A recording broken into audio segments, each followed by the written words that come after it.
Assalamualaikum warahmatullahi wabarakatuh. Perkenalkan, nama saya Cislotima, NPM 2201201057 dari kelas D Analisis Multivariat.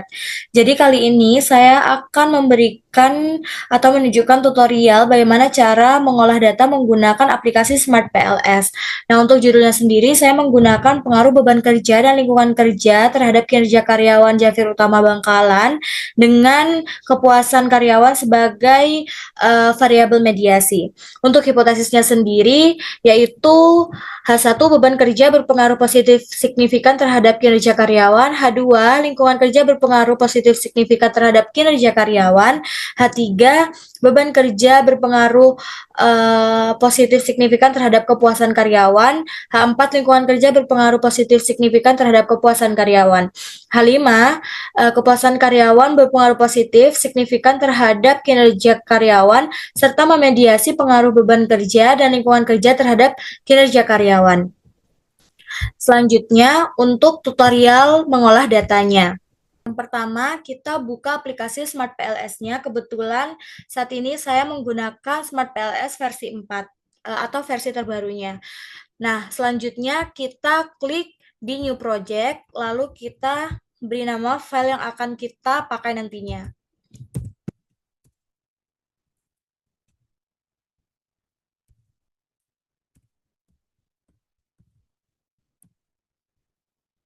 Lalu kita create.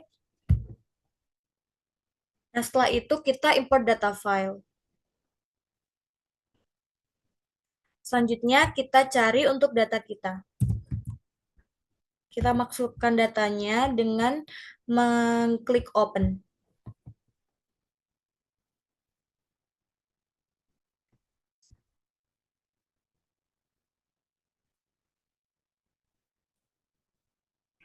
Baik, di sini datanya sudah keluar. Selanjutnya kita klik import.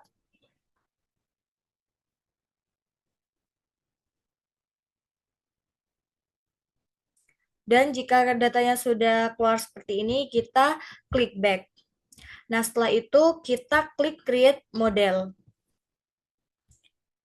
Kita pilih model tab-nya menjadi PLS SEM dan memberi nama model name-nya itu mediasi.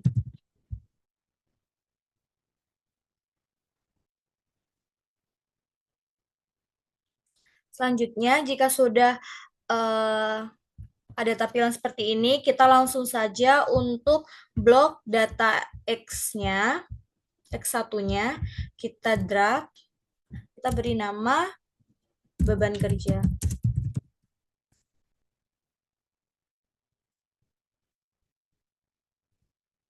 Selanjutnya, untuk variabel X2-nya, kita juga blok, lalu kita drag ke samping. Kita beri nama lingkungan kerja. Setelah itu lanjut ke variabel mediasi atau variabel Z. Kita langsung blok dan drag. Kita beri nama kepuasan karyawan. Selanjutnya yang terakhir itu ada variabel Y. Kita langsung blok saja.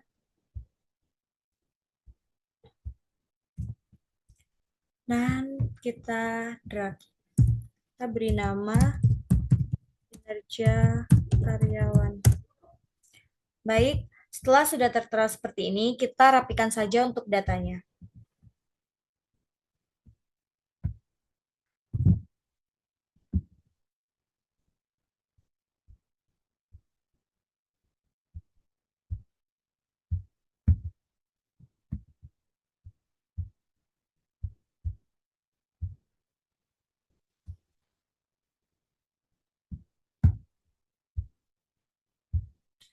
Nah, setelah datanya sudah dirapikan, kita langsung klik connect dan kita sambungkan setiap variabelnya.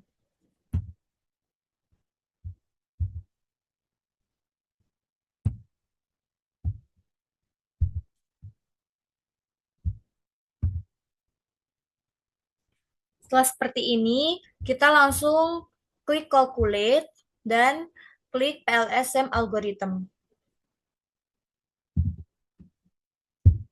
Setelah itu kita start calculation.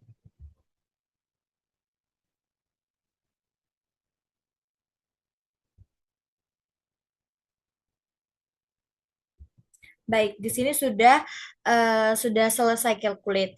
Langkah pertama dilakukan dengan menginterpretasikan data melalui menu outer loadings untuk uji validitas. Dari hasil tersebut terlihat bahwa seluruh indikator memiliki nilai di atas 0,7, sehingga dapat disimpulkan bahwa semua indikator dinyatakan valid dan memenuhi syarat validitas konvergen dalam mengukur variabel beban kerja, lingkungan kerja, kepuasan karyawan, dan kinerja karyawan. Selanjutnya, untuk pengujian validitas diskriminasi. Kita untuk pengujian validitas diskriminasi dilakukan dengan melihat nilai AV dan akar AV.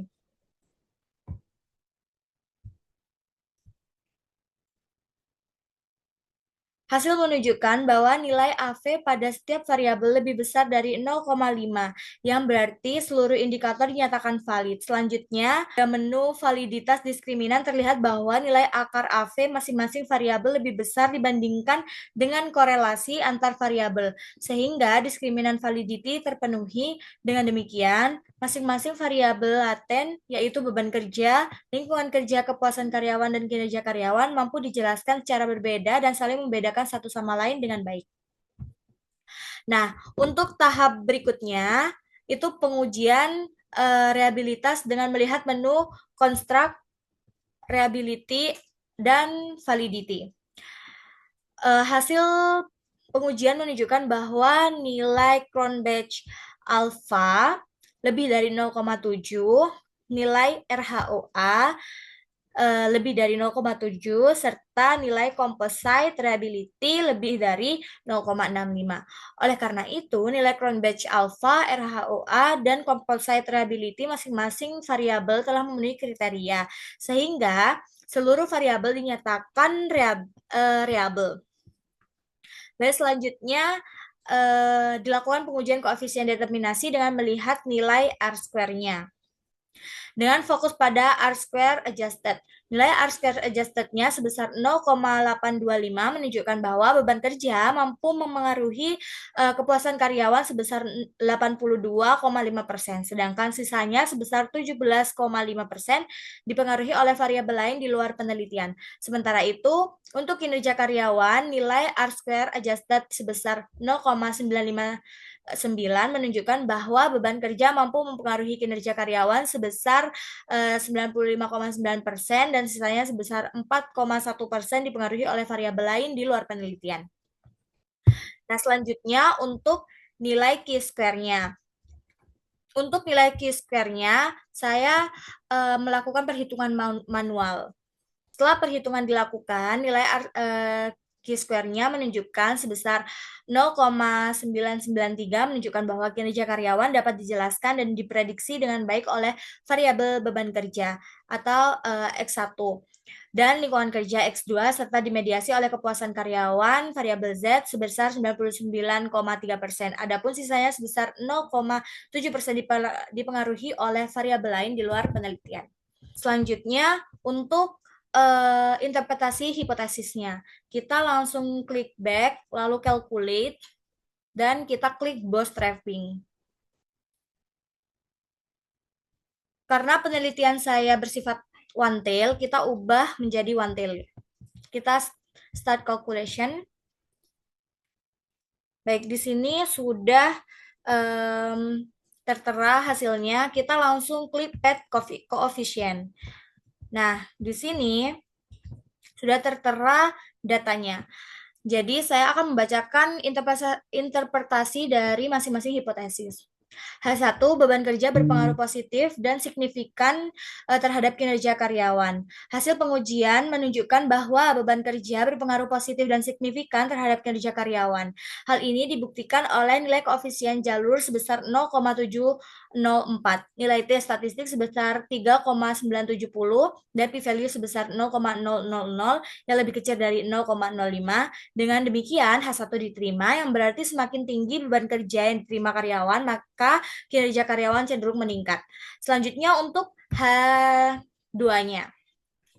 Untuk H2, lingkungan kerja berpengaruh positif dan signifikan terhadap kinerja karyawan.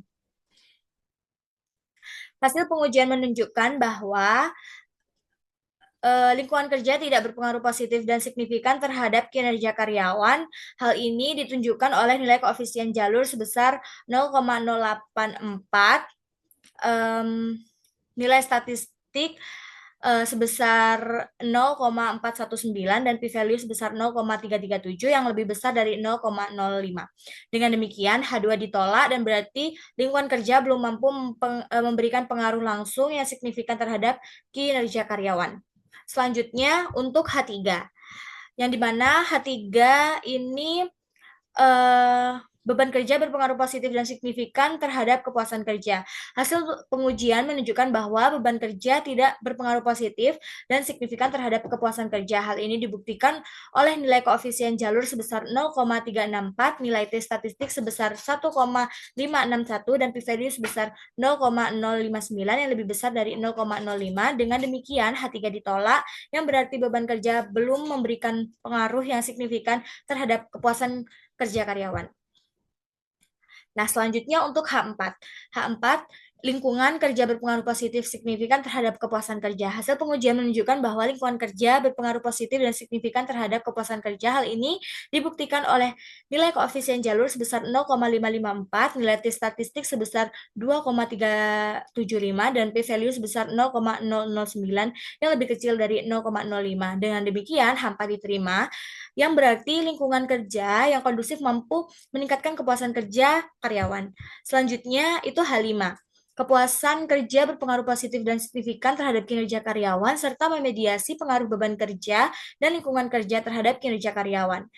Hasil pengujian menunjukkan bahwa kepuasan kerja berpengaruh positif dan signifikan terhadap kinerja karyawan. Hal ini ditunjukkan oleh nilai koefisien jalur sebesar 0,211 dan nilai T statistik sebesar 2339 2393 dan p-value sebesar 0,008 yang lebih kecil dari 0,05. Dengan demikian, kepuasan kerja terbukti berperan sebagai variabel mediasi. Kepuasan kerja memediasi pengaruh lingkungan kerja terhadap kinerja karyawan, namun tidak memediasi pengaruh beban kerja terhadap kinerja karyawan secara signifikan. Oleh karena itu, H5 diterima secara parsial. Baik, seperti itu untuk tutorial dan interpretasi dari saya. Kurang lebihnya mohon maaf. Wassalamualaikum warahmatullahi wabarakatuh.